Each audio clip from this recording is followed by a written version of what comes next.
आगे बढ़ जाते हैं। अब नेक्स्ट चैप्टर कौन सा है हमारा? नेक्स्ट चैप्टर जैसे कि मैंने बताया उसका नाम ही है टू स्टोरीज अबाउट फ्लाइंग, और उसमें ना दो पार्ट हैं। एक का नाम है हिज फर्स्ट फ्लाइट और दूसरा क्या था? The black aeroplane. ठीक है, अब जो हिज फर्स्ट फ्लाइट है, देखा जाए फर्स्ट फ्लाइट यानी उसकी पहली उड़ान, किसकी उड़ान? सीगल। सीगल क्या होता है? एक समुद्री पक्षी होता है। वो कैसे पहली बार उड़ा, उसकी पूरी छोटी सी कहानी है। और दूसरा द ब्लैक एरोप्लेन, ये किसकी कहानी? फ्रेडरिक फॉर्सिथ नाम का एक पायलट होता है जो अपना जहाज लेके जब उड़ के जा रहा होता है तो एक स्टॉर्म, एक काले बादल में उसका जहाज फंस जाता है, तो कैसे वहां से बाहर निकल के आता है, उसकी कहानी है। तो दोनों उड़ने की कहानी है। आओ पहले पहली कहानी देख लेते हैं। बहुत आसान सी कहानी है, कुछ भी नहीं करना है वही, लेकिन कुछ इंपॉर्टेंट इंग्लिश के वर्ड जो तुम्हें इस चैप्टर से रिलेटेड पता होने चाहिए। आओ देख लो। लेज का मतलब होता है, लेज का मतलब चट्टान, ये शेल्फ को कहते हैं। स्किम का मतलब मंडराना, इधर उधर मंडराना। अपब्रेडिंग का मतलब या अपब्रेड करना यानी किसी को स्कोल्ड करना, डांटना। सीगल का मतलब समुद्री पक्षी बता दिया। ब्रिंक मतलब किसी चीज का एज या किनारा, किनारे पे आ जाना। डिवोर का मतलब लालच से खाना, बहुत ग्रीडीली खाने को बोलते हैं। ब्लेजिंग का मतलब बहुत तेज चमक, वेरी हॉट, तेज गर्मा गर्म चमक को क्या बोलते हैं? ब्लेजिंग। प्लेटो का मतलब पठार, हायर लेवल ग्राउंड। आ जाओ जल्दी से इसकी कहानी देख लेते हैं, क्या कहानी है। His first flight is a story based on young seagull who is afraid to fly। बहुत सिंपल सा है कि कहानी किसकी है? एक किसकी? सीगल की कहानी है। बहुत आसान सी कहानी है सर। क्या? फर्स्ट फ्लाइट किसकी कहानी? एक सीगल की। आओ समझने की कोशिश करते हैं। कौन है? एक यंग सीगल है। एक सीगल कौन हो गया? अब तो समझ में आ गया ना कि एक समुद्री पक्षी। वो क्या करता है? उसे अफ्रेड करता है। अफ्रेड है, उसे डर है। किस चीज का? डरने का। किसका? उड़ने का डर है उसको। उसे लगता है वो उड़ नहीं पाएगा। क्यों नहीं उड़ पाएगा? क्योंकि उसको डिस्ट्रस्ट है। मेरा बच्चा क्या है? डिस्ट्रस्ट का मतलब विश्वास नहीं है। डिस्ट्रस्ट तो किसी और को भी था ना सर, याद आ रहा है मुझे। हाँ, लेंचो को था, पोस्ट मास्टर और पोस्ट ऑफिस के एम्प्लॉयज पे डिस्ट्रस्ट था कि वो पैसे बीच में खा रहे हैं। ऐसा ही डिस्ट्रस्ट किसको है? यंग सीगल को है। किसके ऊपर? अपने विंग्स के ऊपर, यानी विंग्स मतलब उसके पर, कि वो ऐसे उड़ ही नहीं पाएगा।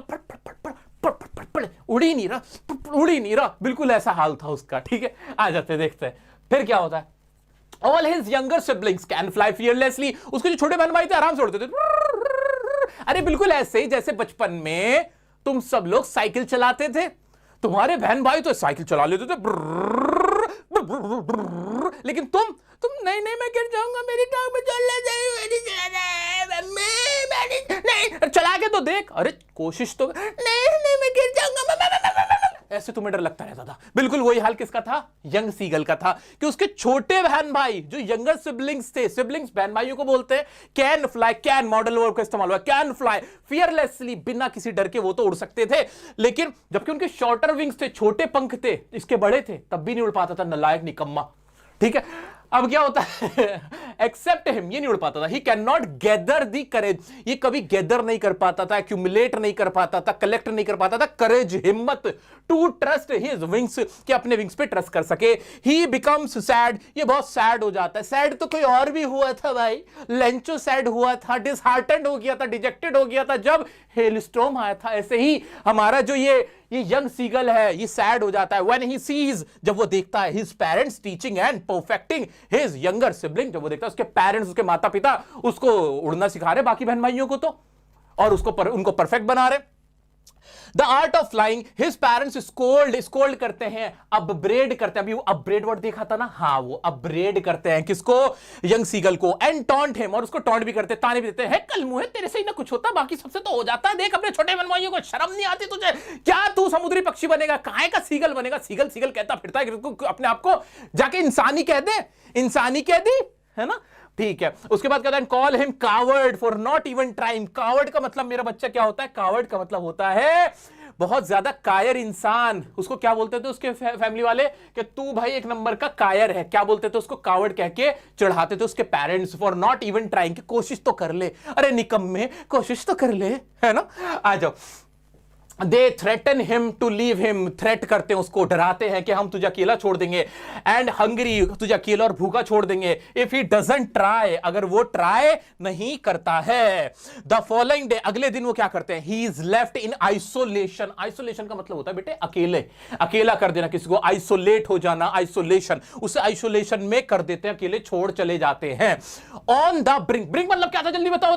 हाँ, एज, किनारा, किसके किनारे पर? On the brink of the ledge. Ledge हमने पढ़ा था ना, लेज किसको बोलते थे? चट्टान को बोलते थे, छोटी पहाड़ी को बोलते थे। उसके किनारे पे उसको अकेला छोड़ के चले जाते थे कि अब उड़ के दिखा, अब तू उड़ के आ। फिर क्या होता है भाई, फिर क्या होता है? He tries to seek the attention of his family members. सीख करता है, क्या सीख करता है? अटेंशन के, किसी तरह मेरे को देखो, ऐसे ऐसे अटेंशन मांगता है। Only his mother notices him. बस उसकी मां ही सिर्फ उसकी तरफ देखती है। He begs his mother to bring him some food. वो अपनी मां से गुहार लगाता है कि कुछ खाना मिल जाए, इशारे करता है। His mother picks a piece of fish and flies towards him. उसकी मां क्या कहती है? पीस ऑफ फिश लाती है, अपने मुंह में टुकड़ा लेती है, मांस का, किसका? मछली के मांस का, और उसकी तरफ उड़ती है। ये देख के खुश हो जाता है, ये देख के खुश हो जाता है। बट स्टॉप्स मिडवे, लेकिन आधे रास्ते में रुक जाती है। He gets maddened out of hunger. ये भूख में पागल हो जाता है। दोस्तों एग्जाम की लाइन, इंपॉर्टेंट लाइन लर्न करनी है। He gets maddened out of hunger. भूख की वजह से पागलपन छा जाता है इसको। And takes the dive at the fish. और डाइव लगाता है फिश की तरफ ही। With a loud shout, चिल्ला के, सॉरी तुम्हारे कानों में लगी होगी, सॉरी, लेकिन वो कुछ ऐसे चिल्लाया था, भूख के मारे परेशान था। He falls outward and downward into space. वो outward, downward, नीचे की तरफ जा रहा है, बाहर की तरफ जा रहा है, और स्पेस के अंदर यानी आसमान में वो कूदा हुआ है। And he can feel his wings cutting through the air. और वो महसूस कर पा रहा है कि उसके जो विंग्स हैं वो हवा को काट पा रहे हैं। Finally he takes his first flight. और इस तरह से वो अपनी पहली फ्लाइट ले लेता है, वो उड़ चलता है। All the family members celebrate his victory. जितने भी फैमिली मेंबर्स होते हैं वो उसकी विक्ट्री को सेलिब्रेट करते हैं और उसके साथ उड़ने लग जाते हैं। By cheering and diving around him, उसके आसपास उसको उड़ते उड़ते हैं और उसको चीयर करते हैं कि ओहो नलायक, निकम्मे, निखट्टू, कैसे आए तू, है कायर, अब उड़ा तू। उसके साथ खुश होता है। This is how the young seagull overcomes his fear of flying. और इस तरह से जो young seagull होता है अपना fear of flying को दूर कर लेता है and realizes his inner strength और inner potential, और अपने potential को realize कर लेता है। ये कहानी तुम्हारी कहानी है, ये young seagull की कहानी नहीं है। तुम्हें वहां बैठे बैठे ये तो लग रहा है ना, नहीं यार मेरे नंबर नहीं आ सकते, मैं नहीं कर पाऊंगा। इंग्लिश, खासतौर से इंग्लिश तो ये तो उन्हीं को आती है जिनको बहुत अच्छी पहले से यारी होती है, मेरे बस की नहीं है। मैं 90% कहां ला सकता यार, नहीं नहीं ना, मेरे से नहीं हो पाएगा, मैं हुई नहीं यार, मेरे पास तो नहीं, मेरा दिमाग वैसा नहीं है। उन लोगों का दिमाग कुछ अलग ही है, जबकि जानते हो उनका दिमाग तुमसे छोटा है, उनकी काबिलियत तुमसे कम है, बट वो कोशिश कर रहे हैं। वो तुम्हारी तरह खुद को ही रिजेक्ट करके नहीं बैठे हुए हैं, वो हार मान के नहीं बैठे हुए हैं। उनको ट्रस्ट है अपने माइंड पे, जैसे कि इसके सिबलिंग्स को ट्रस्ट था अपने विंग्स पे और शॉर्टर विंग्स के साथ उड़ रहे थे। उनके पेरेंट्स उनसे ज्यादा एक्स्ट्रा प्यार नहीं करते, वो बच्चे ट्राई कर रहे हैं इसलिए उनके पेरेंट्स उनका साथ दे रहे हैं। Why don't you try, why don't you try? तुम्हारे पास उनसे ज्यादा माइंड है, ज्यादा एनर्जी है, ज्यादा काबिलियत है, खुद को क्यों रोके बैठे हो? मन में विश्वास लाओ, कोशिश करो, अपने मन पे, अपने माइंड पे भरोसा रखो, तुम्हें सक्सेस बहुत ज्यादा मिलेगी। यह कहानी थी हमारे नन्हे सीगल की कहानी। एक इंपॉर्टेंट क्वेश्चन जो इससे बार बार बनता है मेरा बच्चा, ये तुम्हें घोल के पीना है क्या, कि जब वो फर्स्ट फ्लाइट लेता है तो कैसे लेता है, बार बार ये सवाल पूछेगा। तो कैसे लेता है, क्या क्या होता है, क्या फील होता है उसको? ही कुड हियर नथिंग, पहले तो वही लाइन याद आ जाएगी, he gets maddened out of hunger, कि वो पागल हो जाता है भूख के बाद। तो मैडेंड आउट ऑफ हंगर, ये वर्ड, ये लाइन लिख के आनी है, ठीक है? तो क्या होता है, कुड हियर नथिंग, पहले तो उसको कुछ सुनाई नहीं देता। फेल्ट विंग्स स्प्रेड आउटवर्ड्स, महसूस करता है कि उसके जो विंग्स होते हैं वो आउटवर्ड्स की तरफ फैल जाते हैं। Felt tips of his wings cutting through the air, फिर महसूस करता है जो उसके विंग्स के टिप्स हैं वो एयर को काट रहे हैं। फ्लैप्ड हिज विंग्स, फड़फड़ मारता, फिर कहता है ग ग ग ग ग उड़ चला पंछी आसमां में, ऐसे करके, ठीक है? तो ये 4-5 पॉइंट्स तुम्हें पता होने ही चाहिए, ये इसमें इंपॉर्टेंट था दोस्तों, ठीक है? अब बढ़ते हैं हमारे नेक्स्ट इसके पार्ट की तरफ, द ब्लैक एरोप्लेन। दोस्तों चैप्टर का दूसरा पार्ट द ब्लैक एरोप्लेन, कुछ इंपॉर्टेंट वर्ड जो पता होने चाहिए, जिसमें पहला है एनकाउंटर करना, किस चीज का सामना हो जाना, एब्सर्ड मतलब बहुत ज्यादा रिडिकुलस, बेतुका। कंट्री साइड, देहाती जो जगह होती है, रूरल एरिया, उसे कंट्री साइड बोलते हैं। ट्विस्ट होना या ट्विस्टेड हो जाना, कोई चीज मुड़ जाना, झटका लगना, उसको क्या बोलते हैं? ट्विस्टेड, ठीक है? आज क्या है कहानी ब्लैक एरोप्लेन की? बड़ी सिंपल सी कहानी है। फ्रेडरिक फॉर्सिथ जो इसके राइटर भी हैं वो एक पायलट होते हैं, वो एक डकोटा एरोप्लेन चला रहे होते हैं, जो कि माना जाता है कि ये एक जो पैसेंजर वाला एरोप्लेन तो नहीं माना जाता है इसको, क्योंकि इसका साइज थोड़ा छोटा होता है, ठीक है। तो हमें ये अभी स्पेसिफिकली बुक में नहीं बताया गया है कि भाई ये कौन सा एरोप्लेन था, इसमें और पैसेंजर थे कि नहीं, इसके बारे में कोई जिक्र नहीं है, ठीक है। आगे बढ़ जाते हैं।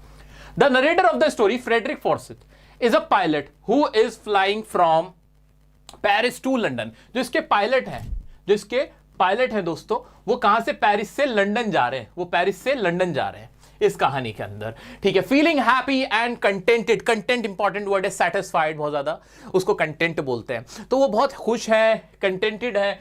Flying over a city that is sleeping, वो एक सिटी के ऊपर से जा रहे हैं जो कि सो रही है अभी। He dreams about the long holiday with his family and taking tasty breakfast. वो सोचते हुए जा रहे हैं कि मजा आएगा, अपने घर जाऊंगा अपने बीवी बच्चों के साथ, बढ़िया सा नाश्ता करूंगा, हॉलीडे एंजॉय करूंगा। After landing, as soon as he crosses Paris, जैसे ही वो पेरिस को क्रॉस करते हैं, he gets a look of the dark clouds signifying the upcoming storm। जैसे ही वो पेरिस को क्रॉस करते हैं, उन्हें दिखता है काला बादल, जो कि एक इशारा था, अंदेशा था कि कोई सामने से तूफान आ सकता है, आने वाला है। Signifying the upcoming storm, for the sake of safety he should turn back. Safety को देखते हुए उनको वापस मुड़ जाना चाहिए था। क्यों? क्योंकि उनके पास फ्यूल भी नहीं था जहाज के अंदर। Back to Paris as he doesn't have enough fuel, भाई फ्यूल भी नहीं था तो वापस मुड़ जाते। टू फ्लाई अप और around them, for example black cloud तुम्हारे सामने है, तुम पायलट हो, है ना।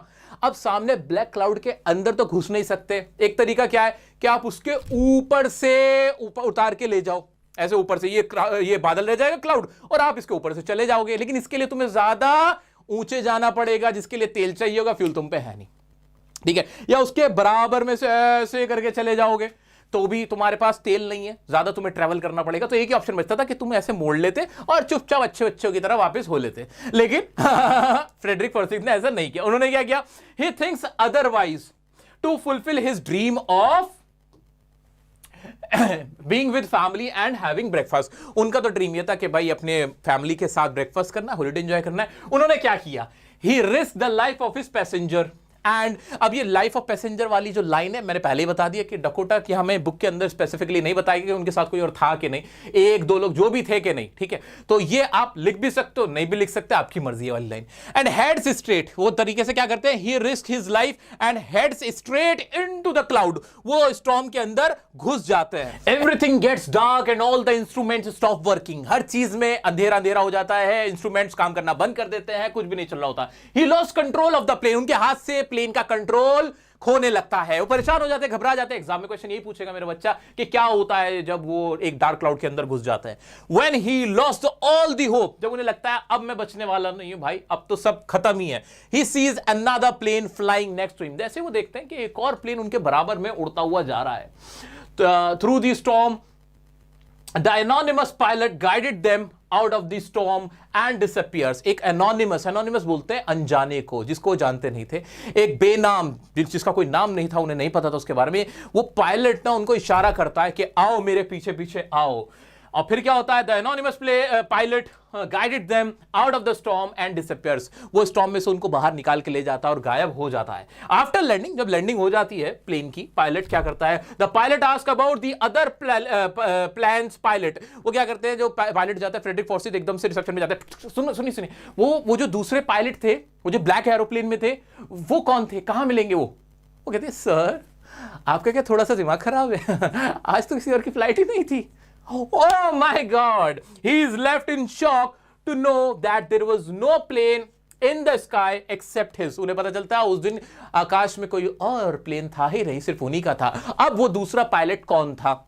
एग्जाम में अगर क्वेश्चन आता है तो तुम सीधा सा बोलोगे कि वो कुछ भी नहीं था, दैट वाज हिज इमेजिनेशन। वो उनकी क्या थी, सिर्फ एक कल्पना थी, एक इमेजिनेशन थी। तो तुम्हें यही मानते हुए चलना है और कुछ मत लिखते हुए आ जाना कि नहीं नहीं वो तो आसमान में से कोई दूत आया था उनको बचाने के लिए और कुछ और एलियन आ गया, ऐसा कुछ मत लिख देना। That was all his imagination, his hope या his positivity that kept him cool. इस तरह से कहते हुए आपको आंसर आगे अपना लिख देना, ठीक है। तो ये थी कहानी द ब्लैक एरोप्लेन की। तो दोस्तों बड़ी मजेदार सी कहानियां थी। अब